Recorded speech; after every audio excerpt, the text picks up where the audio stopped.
انتخاب به درته وایم ایمه ده فضل سبحان افغاني صاحب ویلو واره چې هېڅ پوه نه یم چې په څه ګناه څوک وژني هېڅ پوه نه یم چې په څه ګناه څوک وژني خو ماحول داسې دی چې چېرته څوک بیا څوک وژني زه خو د ژوند قایل یم زه یې غندنه کوم زه خو د ژوند قایل یم زه یې غندنه کوم که څوک ملا وژني او که ملا څوک وژني زه خو د ژوند قایل یم زه یې غندنه کوم که څوک ملا وژني او که ملا څوک وژني ورورکي منصه بیا به رڼا نه کوي ورورکي منصه بیا به رڼا نه کوي دا خو رڼا ده که نه بچی رڼا څوک وژني ما ته ښه پته ده چې رښتیا ویل جرم دی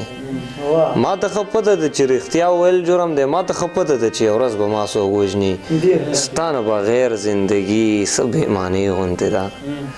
ستا نه بغیر زندګي څه بېمانۍ غوندې ده هغه دې ما هم مړ کي یاره چې تا څوک وژني او ودان عثمان خیل صاحب وایي چې ما خپلولی شو جانان تا به لیدلی وی خو ما خپلولی شو جانان تا به لیدلی وی خو که دا غربت نه وی ارمان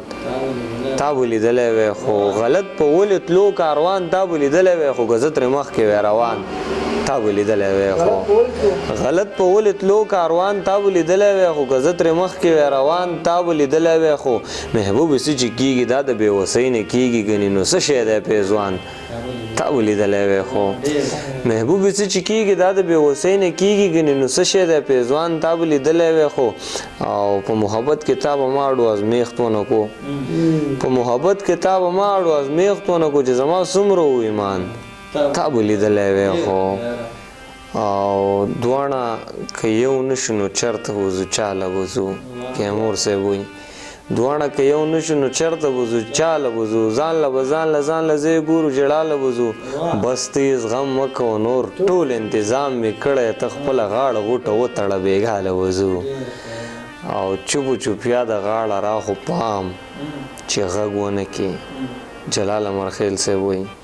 چوپو چوپیا د غاړه را خو پام چې غږ ونه کړي ډیوه هم مړه ده دې کې سل رنګه خبر راځي ستا له ژړا نه زار خولګۍ به درنه بیا نه غواړم ستا له ژړا نه زار خولګۍ به درنه بیا نه غواړم زما توبه ده دې کې سل رنګه خبر راځي او داسې به هر وخت په نه خبره سر نه نیسي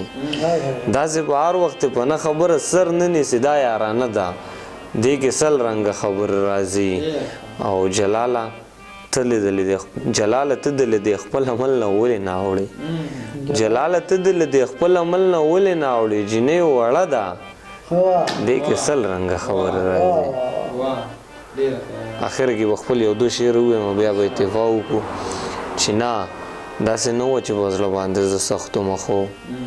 نه داسې نه وه چې په زړه باندې زه سخت وم خو له ډېره غمه مې له سترګو اوښکې نه څڅېدې غنو د پاسه به څوک څنګ وده شي ته ووایه غنو د پاسه به څوک څنګ وده شي ته ووایه سترګې مې نه پټېدې یاره ما ته ته یادېدې ډېره زیاته مننه